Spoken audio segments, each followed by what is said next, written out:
In today's episode, we are becoming obsessed with something that I so desperately need: leadership skills. I have been joking a lot lately that even though I was in Future Business Leaders of America and did all sorts of leadership roles and things throughout high school and college, I really don't have experience leading a team. And the more I say that and claim that I want to improve my leadership skills, the more I'm being connected with incredible women who help people with their leadership skills. And our master leaders have been studying and implementing and training and coaching for years and years. So today's episode, we're going to get into what it takes to build and dream bold visions while fostering a thriving culture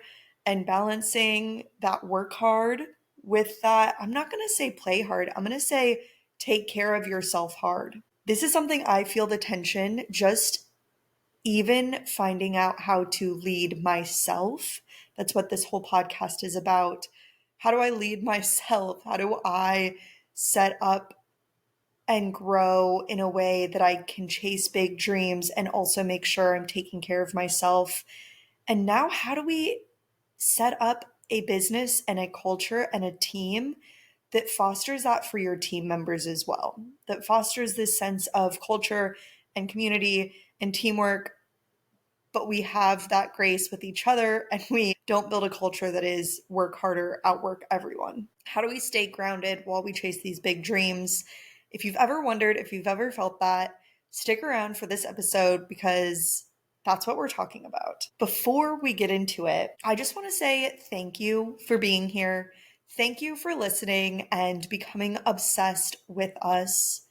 It means the world to me. If we've ever chatted, you know that. And if we haven't, I would love to be your friend and to chat and hear what you think and understand what you're currently balancing, what you're currently navigating.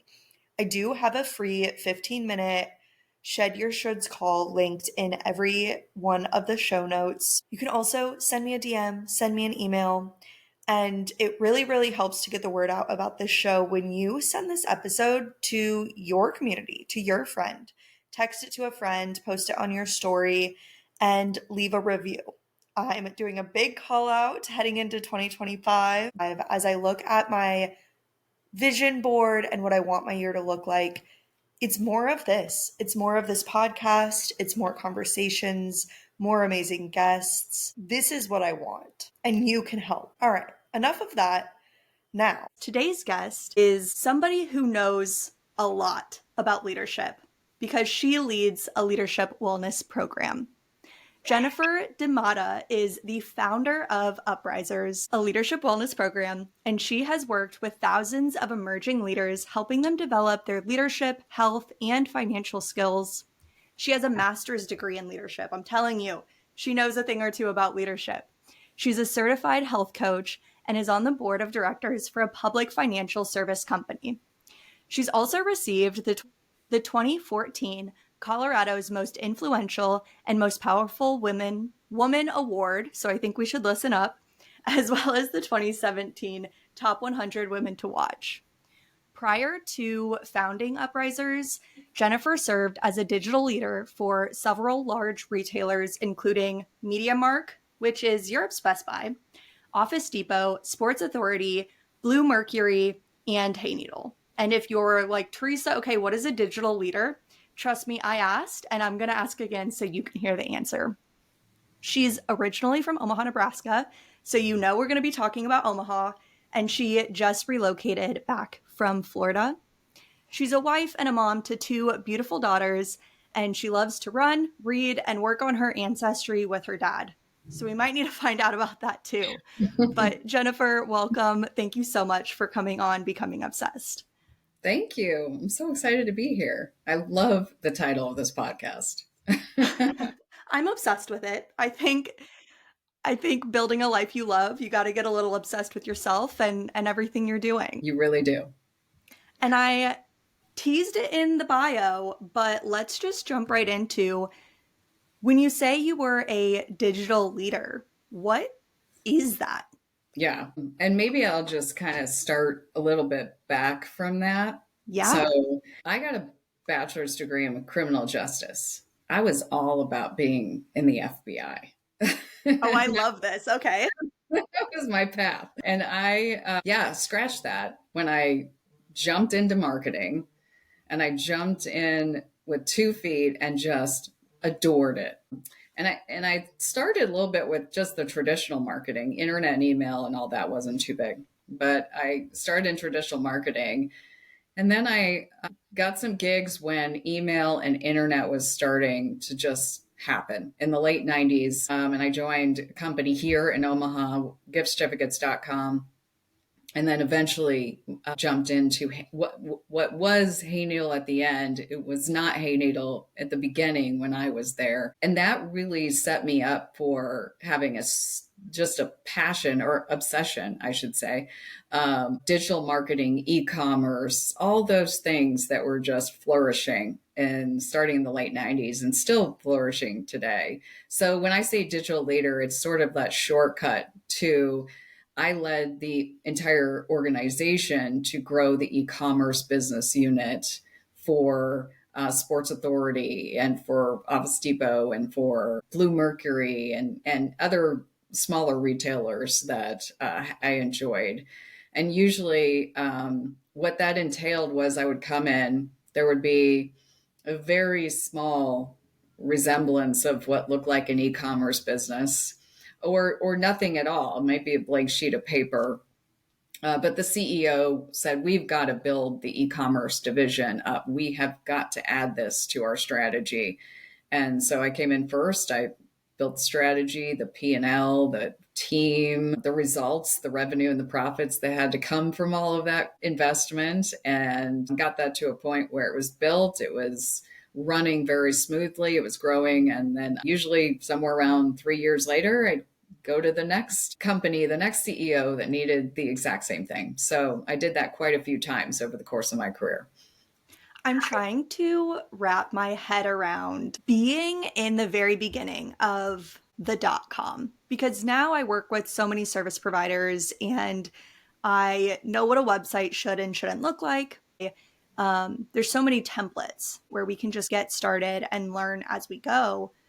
But when you were being a digital leader and leading these teams, there was no blueprint. So, what did you pull inspiration from, or what were you able to kind of look at to help you build based on what did exist? Or was it fully like, what do we think this needs to be, and kind of coming up with it as you went?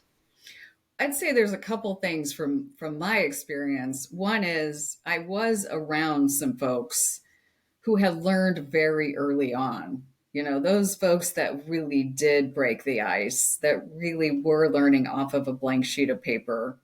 I learned from a couple of those folks. So I think that's very important because the little bit of luck that you sometimes get in your career is who are you around? And then I took all of those learnings, and I don't know about you, but I'm a person where if you teach me something, it's in there. It's in there for life. I got it, and I love it. So I'm going to find a way to use it. And then what came about with e-commerce and digital is just the power of data. If you Mm. were smart enough to utilize the power of data, even the data back in the early days was pretty good, and it was better than, let's say, I was in retailers who had the store side of their business, and store side businesses have very little data. Or I was in retailers with the catalog side of their business, and that has very little data. So if you knew how to utilize data, which I did, because I'm very much a data driven kind of person, you can learn off the data and reduce what was somewhat of a wild, wild west environment in the late 90s and early 2000s. You can try to reduce that a little bit and get down to what is going to work, what is going to help me build this e-commerce business up and in a profitable state as well. You like did this in some pretty remarkable companies with some pretty remarkable numbers. Stole some of these stats from your LinkedIn, but You were there for the growth and doing this for Hay Needles. Early days growing the business from 2.4 million to 65 million in 3 years, and Sports Authority's e-commerce from 50 million to 250 million in 2 years. And I'm really curious what the culture felt like during these exponential growth periods. High growth hockey stick is exciting, it's stressful, it's all the things you can imagine it is. I thoroughly enjoyed both of those experiences. I would say at Hay Needle, I I was a real learner on the front end, and then I was able to really drive the marketing side of the Hay Needle business. And again, it wasn't Hay Needle quite then. I mean, Hay Needle became a multi-$100 million business after I had left. But those were exciting times because and they're hard too, because you're adding a lot of people, new people at the same time. And actually, back then, what we were talking about before we started recording was, we're looking for people with the right sort of smarts and hunger and humility. You're not seeing any resumes with e-commerce experience in 2003. It's not happening, especially in Omaha, Nebraska, by the way. Locally, it's definitely not happening. So now you're hiring based on the things that we even talk about today and that you see a lot of articles and posts on today. We're hiring for best behaviors and potential and just the kind of internal intelligence, emotional intelligence, things like that. And actually, I'm so thankful for that aspect, especially in my leadership coaching, because that's what we, want to get back to. But we did that out of sheer need to do that because we didn't have anybody with e-commerce experience. Sports Authority was an absolute blast. The CEO of Sports Authority called me the CEO of sportsauthority.com. I led everything from front to back, every aspect of a business I led. We had the absolute most amazing culture. I would say my learning growth as a leader, hiring up to I think it was a 55 or 60 person team, and getting them bought in to take something that was stale. It had been 50 million for 4 years in a row. It was a stale business, and saying in the first year, we're going to grow to 125. And the second year, we're growing to 250. And, the first eyeballs were like, no way. There's a lot of rolling of like, who eyeballs. is this? What are you talking about? Who is this new leader? What is she talking about? I couldn't have done that without previous experiences of aggressive growth. So I really got a good understanding of what discipline does it take? What type of people does it take? What processes does it take to really make sure aggressive growth actually happens? It doesn't get out of control, because obviously we all love top line growth. Bottom line growth is as important, if not more important. And so we had to really get our arms around being very disciplined on a P&L. One of the things I've learned and I've really enjoyed is getting everyone involved in the process, being incredibly inclusive, incredibly transparent, and then holding people accountable. It's hard to hold people accountable if you're not transparent, you don't get that buy-in from them. But it's easy to hold people accountable. And once you do, you've created the right environment of scale to be able to aggressively grow businesses. And so I had all these learnings kind of stacking up. And then I was recruited to Denver, Colorado to lead the sportsstory.com that was basically dead. And I was like, oh, no way. Everybody knows sportsstory.com. I need to take everything I've learned and get this thing to, a much higher note. And I'll say one last thing. In corporate environments, the people above you really matter. I had a CEO who gave me autonomy, authority, and truly believed in me. That really makes a difference. I try to make sure if I'm coaching C-suite that we touch on that almost every single time we have a coaching call, because that can get missed. You almost forget, let me check myself. Am I giving people the right autonomy? Am I giving people the right authority? Am I supporting them enough? And, asking yourself that is so important, because it gives people the opportunity to flourish, and it gives then business results the opportunity to flourish. Well, you're speaking directly to the choir, preaching to the choir? No, the Yeah. opposite. Whatever, because that is a journey that I've had to realize this year with my marketing agency and hiring a few part-time contractors and then one of my clients that I manage her team. And I realized that as I moved up and brought in people behind me to kind of, I replaced somebody and never fully brought people in behind me and I would say showed the trust of like handing it and being like, you are not responsible for this. You own this. Do it. You don't need my review. Like I was really hamstringing our team by just almost delegating pieces at a time, but never really giving people ownership and, like you said, autonomy over. And it was definitely not going to be sustainable or help the company grow or get us any further than where we were. So, you saying that, I'm like, yep, that's a lesson I'm learning and is so valuable. And even in maybe 3 months of trying to fix that has made such a huge difference already. And before we move on from Hay Needle and Sports Authority and these high growth periods of time, you've mentioned it takes discipline and it's obviously very ambitious to work towards those goals.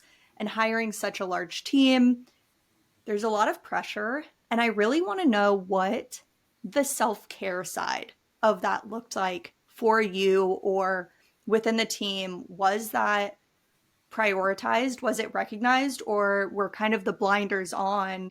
Yeah, and that's the real balance, right? Is you got to have fun while you're doing this because it's going to be a high pressure and high stress environment. I'll tell you what I literally did at Sports Authority, which was so great. I asked, I was the head, and then I had these sort of senior directors or directors under me, and they had managers, and then we had everyone else. And the directors were very involved with me and working on the vision and strategy. I had asked the managers to come together because I thought this will be a great peer exercise for them too. But they're also the middle management are the people who understand the value and the importance of culture, and they can really drive it if they're in charge. So I asked the managers to help me be deliberate about creating amazing culture. We There's many people that think, well, culture just happens authentically and naturally. To some degree, yes. To some degree, no, it does not. You do have to be intentional, just like any relationship you have in your life. You have to put work to it. You have to think about what type of work you want to put towards it. And so I had them create a culture plan. They did amazing. Like for Sports Authority, they called it CURL, and the CURL acronym was collaboration, understanding, respect, and laughter. I can't believe I still remember that today, but it's been a long time. And then they had event. We had small events. We'd have 1 minute things to do during the day that we do together. And then we'd have off sites where we'd go for an afternoon and have an event around one of those four types of behaviors and initiatives that we had. And we had by far the best culture, and it was really the results came out in the employee engagement survey. I went from having four people where we were at the bottom department of Sports Authority for engagement. And this is right around the time I joined. So I'm not going to take it personally, but we were on the bottom. In a year and a half, we were on the top. We Hmm. had the highest amount of engagement, the highest amount of happy employees, tenured employees. A lot of those folks, stayed quite a while. And it was important to balance that with all the demands I was going to place on them to hit the 125. And by the way, there are people love actually demands placed on you, because they own it. If you're willing to go back and, like I said, provide that autonomy and authority with that demand and the acknowledgement that they achieved something all day long, people love demands, all day long. Now, I'm also kind of like because I'm a certified health coach, I do believe in work life balance. I do believe in the importance of that. I believe in all kinds of things, getting out in nature, exercising, eating right, taking care of yourself. So, I made sure people weren't overdoing it as far as like, Mhm. if I see an email at 3 in the morning, I'm going to talk to somebody and help them, back up from there. And I'm not going to email at 3 in the morning. You'd be amazed in corporate how many emails come out at 3 in the morning or Oh, at 11 o'clock. even if I work late, because there's some days where I really am rolling and most productive, I schedule that email so it does not, nobody gets it before 7 a.m. Like at that point, if you're up and doing stuff and want to look at your email, okay. But I won't send an email. I'll schedule it for the next morning. Smart, very smart. Yeah.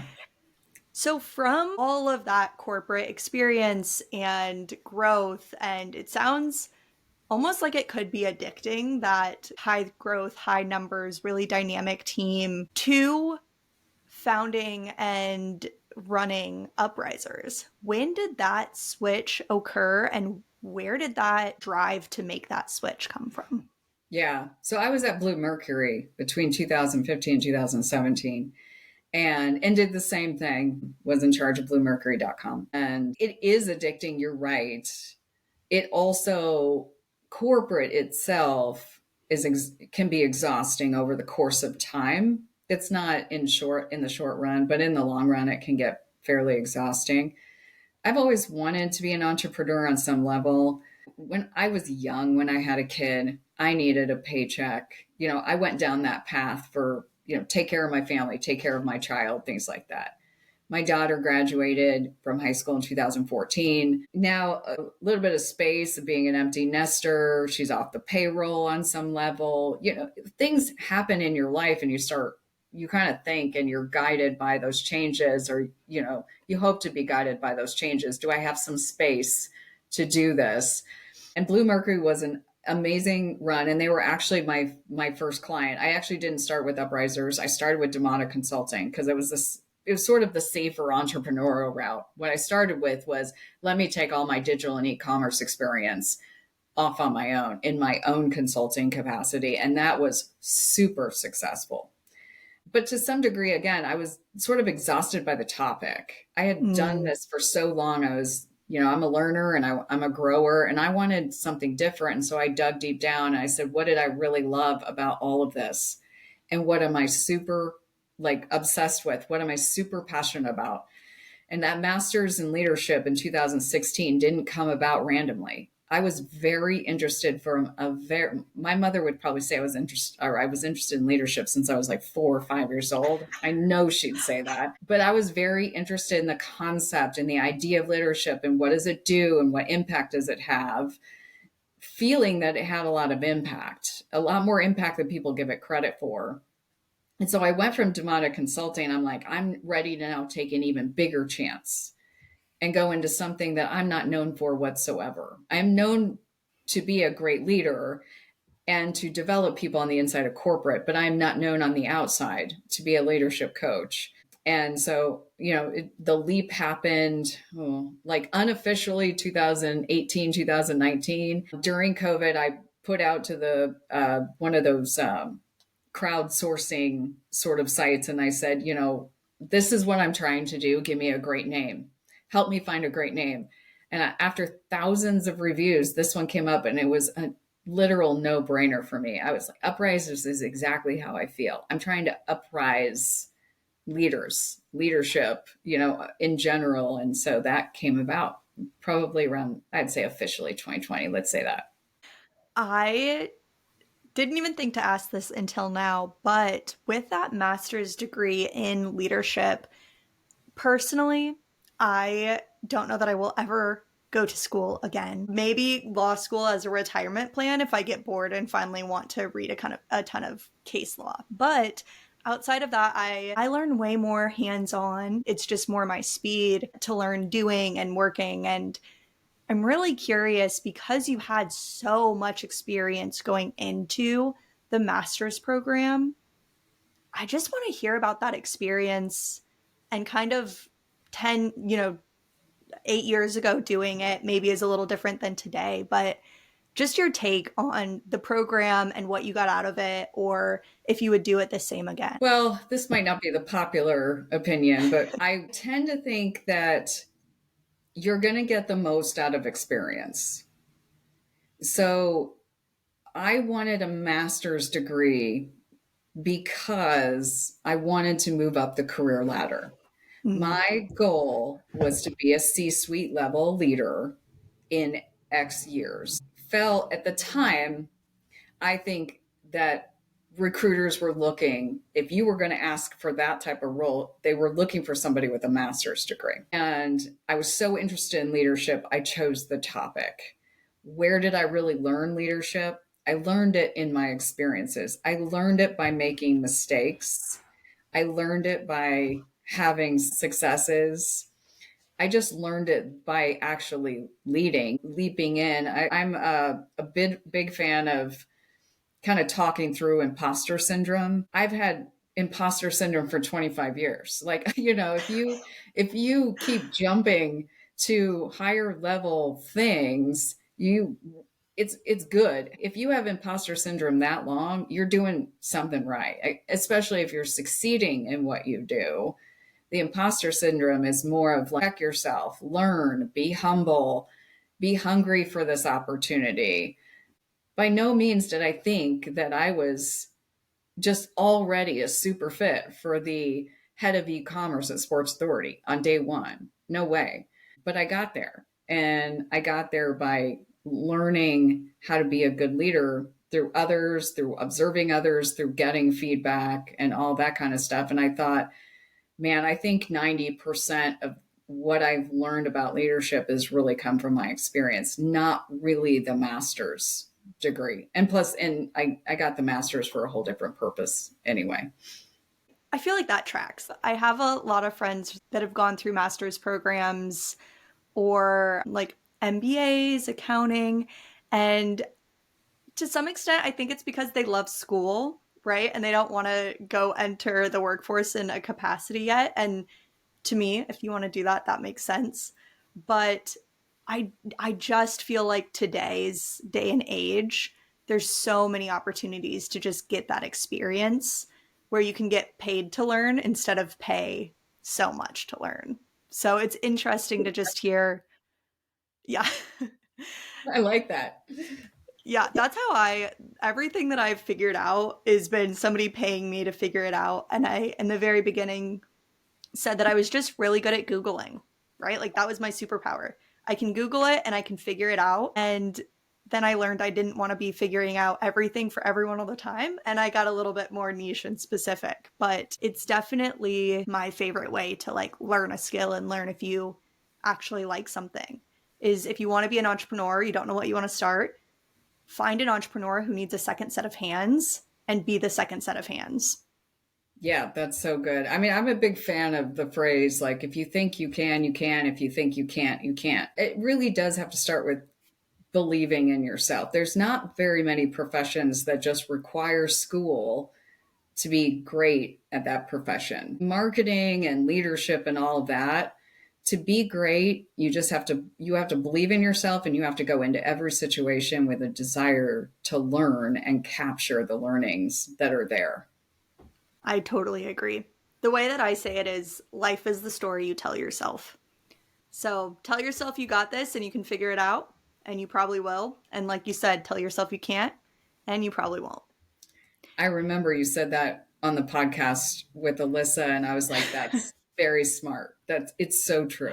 Yes. I think she said she was going to get it tattooed, so I need to check in with her and see if she has.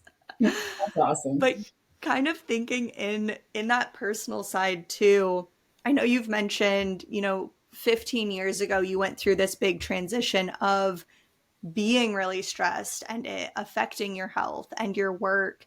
And then, telling the story back, you can be like, I woke up one day and I was like, the next 6 months I'm going to change.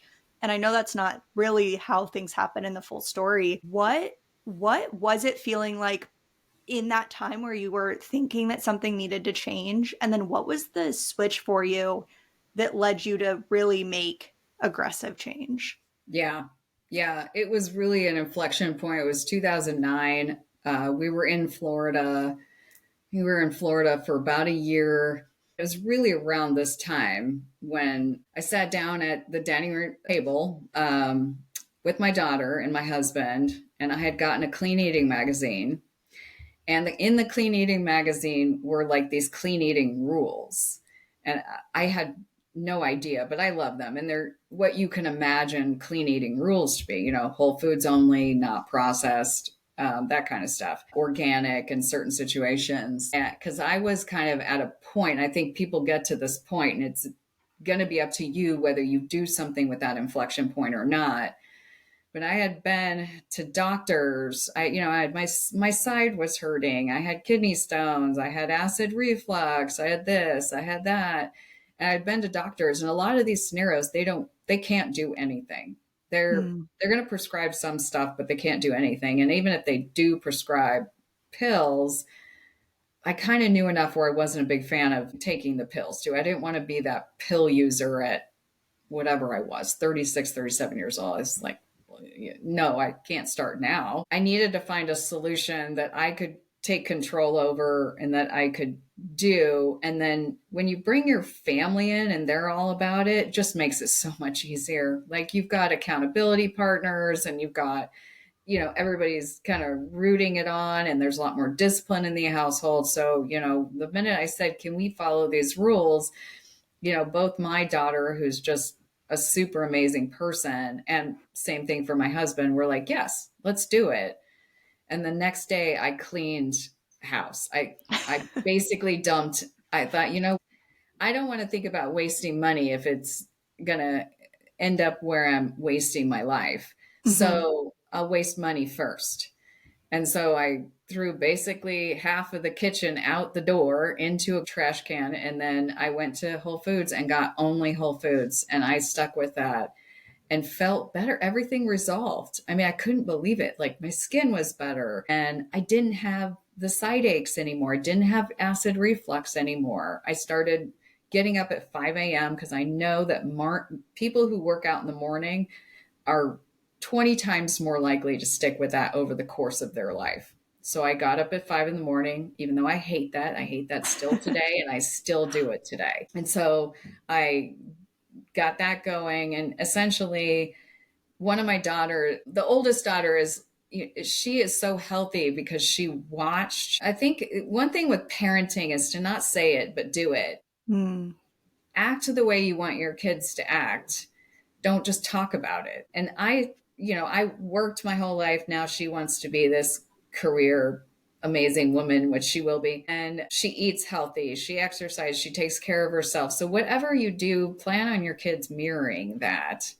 And I started seeing that in the first year, and I thought, okay, this is even more of a motivator for me personally to keep going with this, to observe that your kids were so impacted by the sort of health changes you've made. Was it mostly the physical and the health pre the changes that really were like feeding into wanting to make this change? Or was it the stress or the mental emotional that was feeding into it as well?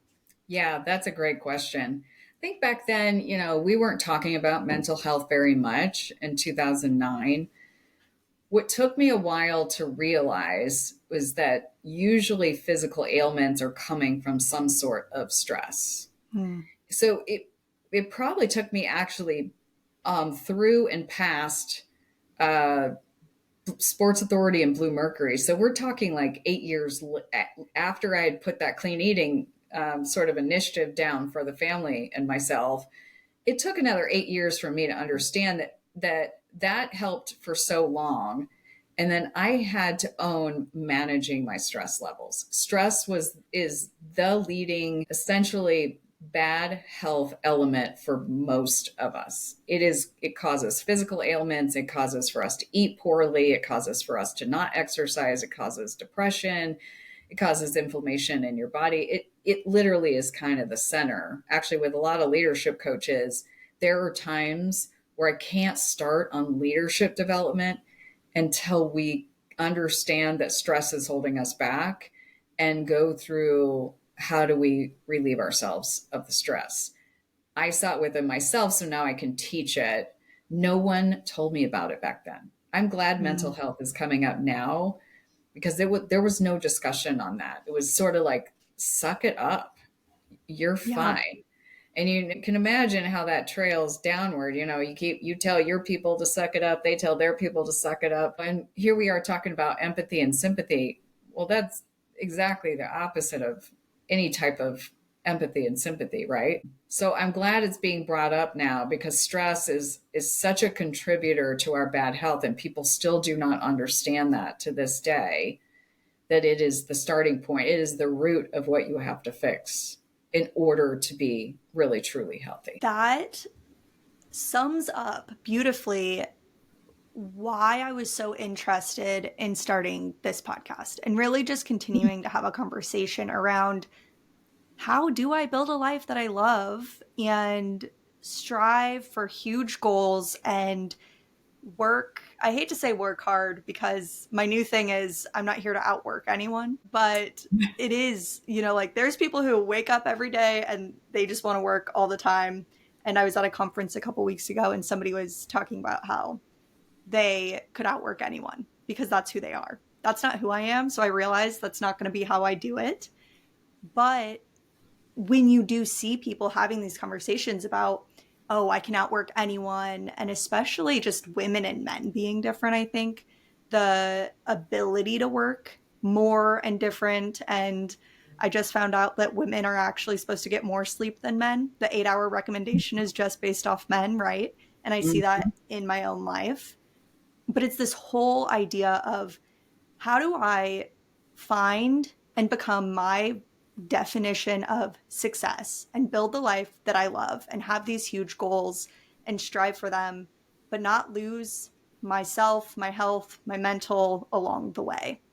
And I think it's almost a little bit like same but opposite of how you were describing how you really saw it in yourself. So then you can now see it in the leaders that you're working with. And I think growing up, I saw it so much in other people that I really wanted to make sure I didn't do it that Yeah. way. And seeing it, I'm sure, like you said, yeah, some of the people you're working with, it's like, whoa, we got to take a step back. Before we even get to you leading other people, like, you got to lead yourself. How did those conversations go? I know they're going to be a little different for everybody and what they're facing, but that's really gets really personal. Leadership is really personal, and how the conversation goes and how people kind of react to that. Yeah, I mean, there's a lot of listening on the front end. People do need to get it out because they probably spend their whole day not getting it out. So some of that relieves stress just by itself. There's conversations.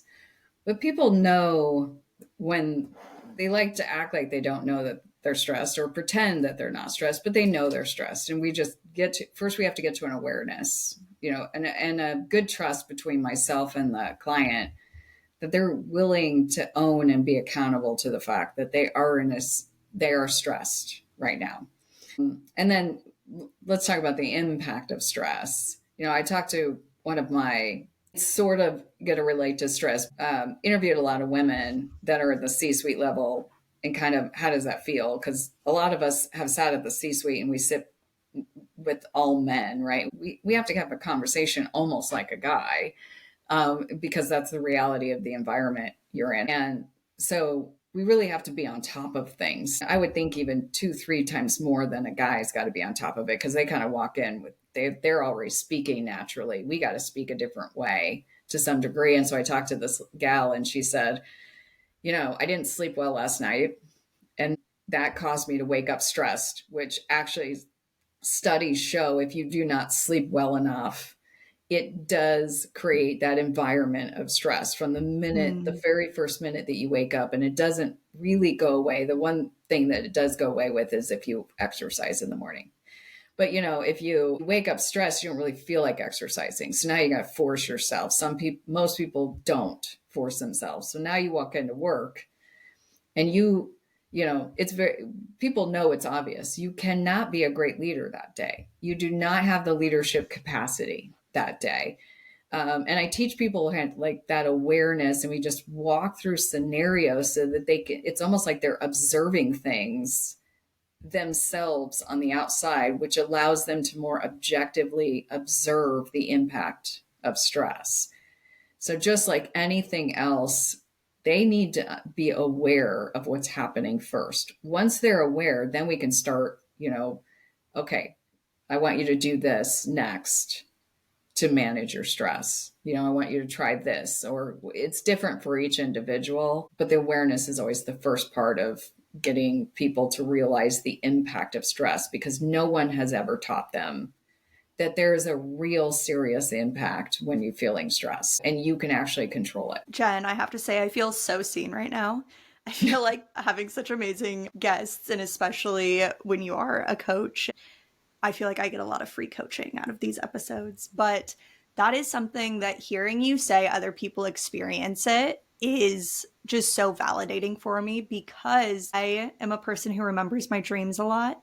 And a lot of times they're full of stress, or like I call them anxiety dreams. And I wake up and it's like I cannot shake the emotions attached to that, or the like feelings of stress and anxiety attached to those dreams or attached to that state of waking. And I think of it as my like nervous systems or emotions don't flip the switch from being asleep to awake, Mm-hmm. but just having understood that that's something that affects me helps me not take it personal, if that like makes any sense. But me being able to wake up, feel those emotions or the stress or anxiety from not getting enough sleep or not sleeping long enough, and then being able to recognize it, now even though I feel it, I can go through my day having more grace with myself. Like when I'm with my partner, I'm always like, I'm feeling this way. Like instead of just lashing out or being mean or being like super grumpy, I'll just be like, I'm feeling really grumpy. Like I cannot shake my sleep. And just having that awareness as you're talking about, of like, I'm feeling this way because of this thing. Like I'm feeling the stress because of this thing. I don't have to pretend it's not there. I don't have to pretend it shouldn't be there. Like I did not sleep well and now I feel this way, and we'll try again tomorrow, but let's get through today. Mm-hmm. That's right. And, when you say things like I'm feeling grumpy, it gives people accessibility to you. Mm-hmm. If you didn't say that, you'd probably be pretty walled off because you are grumpy and they're going to feel like they can't touch you with a 10-foot pole. But when you're saying I feel grumpy, it's like you're allowing them in, and now they can help, they can support you. And that's another thing we kind of teach people is, find your safe environment and please speak out loud about where you're at right now so that people can support you, because everyone's got, for the most part, some support around them. They've got some people who are going to want to lift you up when you're not feeling like you can lift yourself up. So I'm glad you speak that out loud, because that's a really important kind of tactic to take, especially when you're stressed or grumpy or not feeling great or whatever it looks like. Yeah. And it creates that like camaraderie too, of like, I'm grumpy too. Let's be grumpy together. Like we can share in that.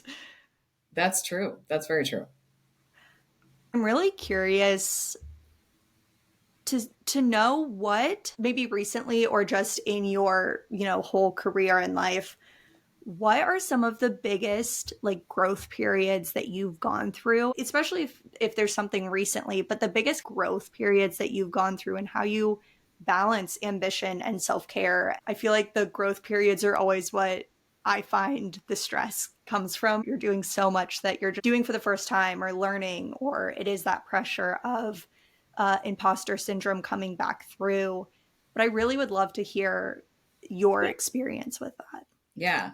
I'd love you to talk about your growth periods too. Well, I talked about a couple of them already. What I think I learned that where my growth periods are, or when I'm honestly super uncomfortable and super nervous and scared. What I try to do is I try to look at that as an opportunity for me to grow. Some people will say, "Well, I fear that, so I'm going to walk away." And that is fine. For me, I have learned enough that in my career that if I can take that space of being uncomfortable and nervous and fearful of that, whatever step it is to move forward, then that is probably the thing I really need to do. I'll give like a very recent example that has nothing to do with leadership whatsoever. I'm also on a path to like help renovate Benson. I love North Omaha. I grew up in North Omaha. I basically, anytime I've been in Omaha, I live in North Omaha. Everybody seems to love the South Side. Exarban, I'm a Black. North Side. I grew up in Benson too. So I'm Love like, it. yes, I can't wait to hear this. So I'm a big fan. I want to see it get the same type of attention that we give to the South Side. And so I renovate. I'm working on renovating homes and just anything I can do to support Benson. But my contribution is renovating homes. Well, I found two homes at the same exact time and was basically a closing on the same exact week. And this made me very nervous. One is a massive flip.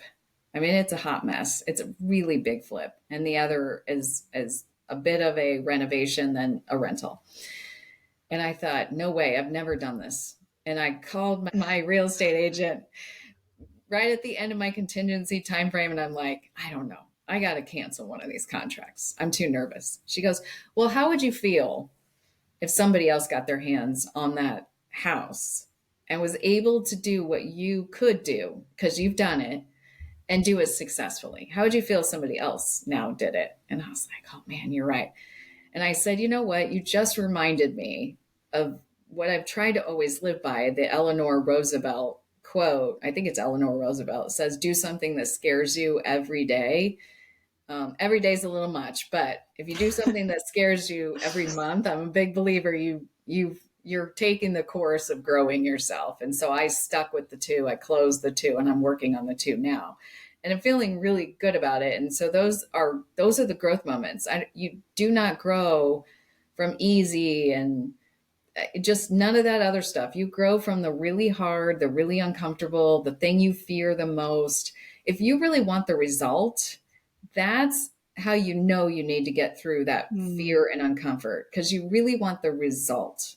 And that's how people need to think about it. Do I want that result? And if you really want it, then you'll 99% chances you're going to be able to get through the hard stuff. So just give yourself the benefit of the doubt, essentially, that you'll be able to do it. Alyssa on her episode said, I'm never going to quit because I'm uncomfortable. Like, that's not the signal or the time to quit. And the whole first season of Becoming Obsessed, and now it's like there's not even seasons, but the whole first 20 episodes, I asked everyone, how do you know it's time to quit? Because we shouldn't quit things because it's uncomfortable or because we don't think we can get the outcome we want. And I've never said it this way, but just riffing off what you said, we should quit things because we don't want the outcome that they lead to. People get so tight and tense when I talk about quitting. And part of it is I love that. And I'm like, let's make it not such a dirty word. But I'm not ever talking about quitting the thing that you really want. I'm talking about quitting the things that are not for you, that we're doing because they are comfortable, but they don't lead where we want to go. And you saying that just gave me even more of that language and that context for this conversation of like, when do you quit? When you look ahead and the road doesn't lead where you want to go. That's right. That I is love exactly that. when you quit.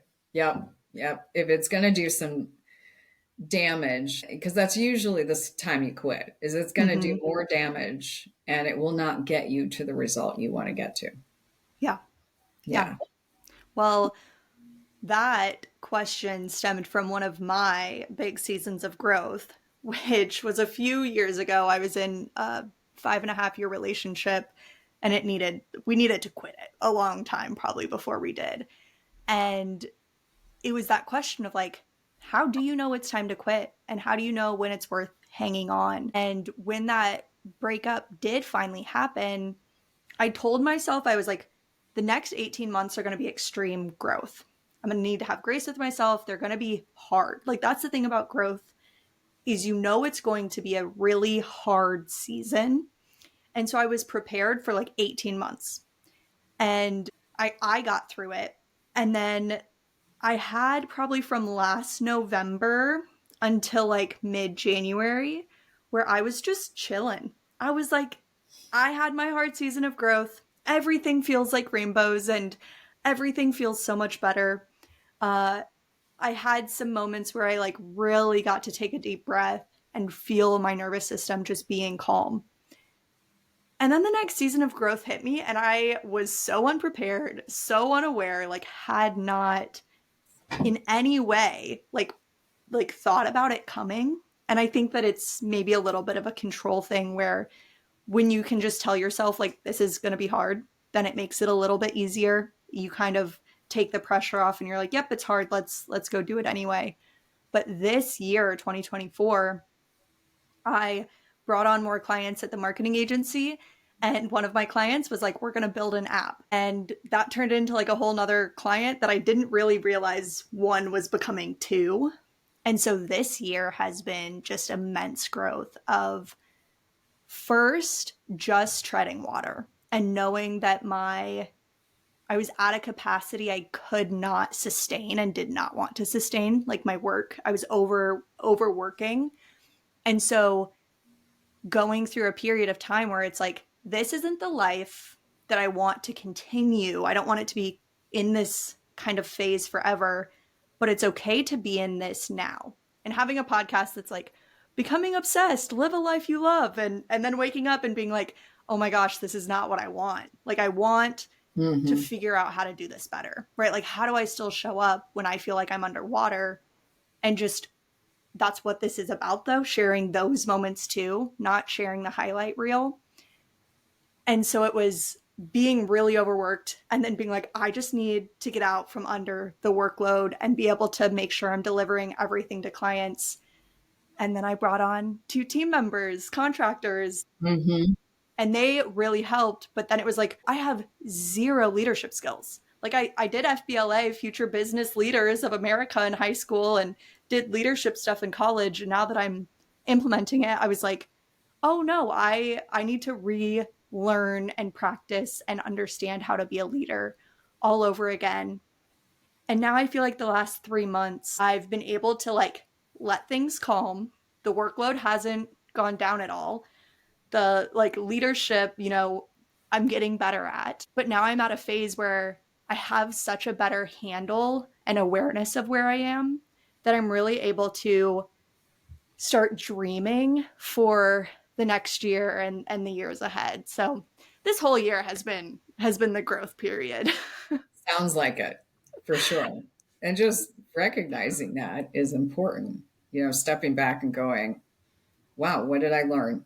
How did I Mhm. grow? How do I make sure that I'm implementing that growth towards my future? Yeah.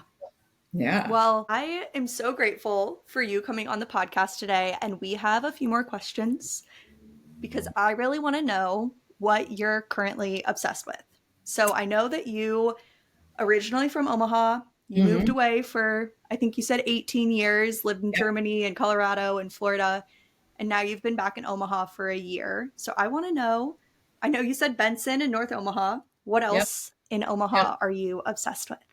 I mean, honestly, I'm obsessed with Omaha. I've lived in some very expensive places. I forgot how cost of living can be so awesome and low. And I know some people are, complaining that their property taxes are increasing or whatever, but I'm like, oh boy, well, if you lived where I mean, Washington, D.C. is so expensive. Fort Lauderdale at this point, very expensive. Munich, probably, I think it's one of the most expensive cities in Europe. We all know, I think the expenses have risen a lot there.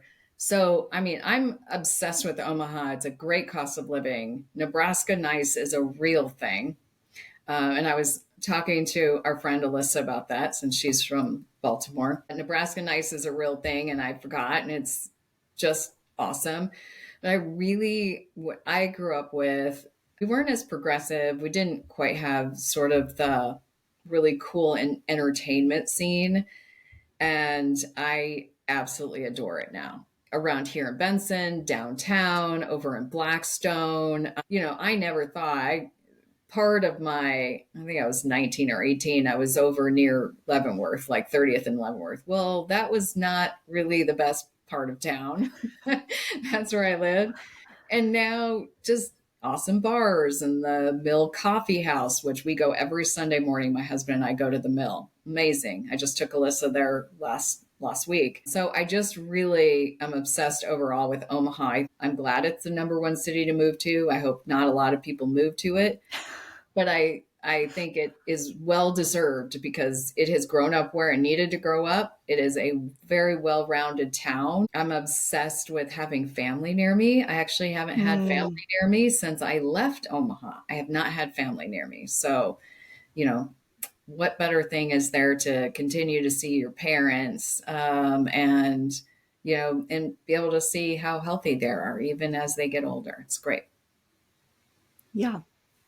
I kind of likewise left Omaha for a while, and I've lived abroad in a few places, and then coming back to Omaha, I had, I would say, like zero, close to zero intention of really staying here. I always thought I would come back, and now I've been here for maybe really solidly 2 years without huge trips.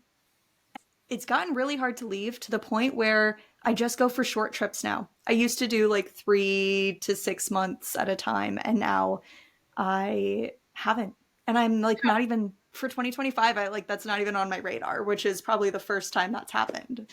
So I'm very much obsessed with Omaha as well. What's your And favorite overseas? Like, where have you been that you just adore? yeah, so 2 years ago in November, actually, I was in Greece, and I am the type that never likes to go where everyone goes. I'm like, oh, Greece, that's overrated, right? Everyone goes there. But I did a digital nomad retreat for 3 weeks, and then stayed for 2 months in Greece total, and 5 weeks of that was in Athens. And I absolutely adore Athens in such a weird way. It's like a mix of New York and Omaha. It's like the city is as lively as New York, but it's not a ton of transplants. There's not any like pretension going on. Um, I think there's also just not as much money, right? But you still have the art and the culture and like the people that Omaha has where they'll just pull you in. Like actually making friends Right. with locals. I never made more friends with locals in places other than Athens. Okay. And so Athens is definitely, I would love to go back. I will go back at some point. Oh, awesome. I can't wait to go there someday. That is definitely on my list. Yeah. And most people avoid or don't go to Athens. If you're going to Greece for a week or 2 weeks, yeah, I could see that. I'm not going to try to convince people otherwise. But if I was going to live somewhere, that's a top contender. Interesting. Well, with it being officially November today and Nebraska is experiencing some fall weather, I want to know what you're obsessed with in the fall season. Oh gosh. Well, I like the simple things. So honestly, I can't get enough of the tree colors. Like I can't. Especially like yesterday was a blue sky day and you got the yellow and the red and the purple. Really, I do enjoy the very simple things. But like last weekend, my husband and I went to a winery out near Lincoln and just sit outside. You actually can enjoy it and drink some wine and just the fall weather can be so low humidity, great temperatures. Of course, don't hit a windy day in Omaha or you're in trouble. You're going to blow We've had a away. couple of those. Yeah. Yeah.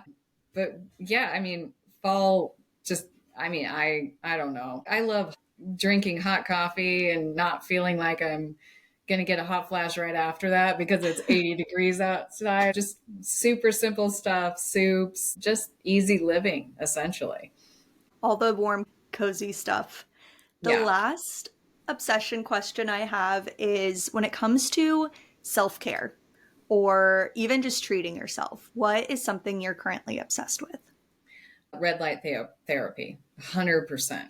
I have a little red light therapy Okay. device in my basement. And even psychologically, it just kind of makes you feel good after you get some red light therapy for about 20 or 30 minutes. I love it. I combine it with my yoga, or I'll just sit there and meditate with it. But I'm a big fan of red light therapy. I think it wakes you up, it gets you started for the day. It's it's a part of that routine in the morning for me.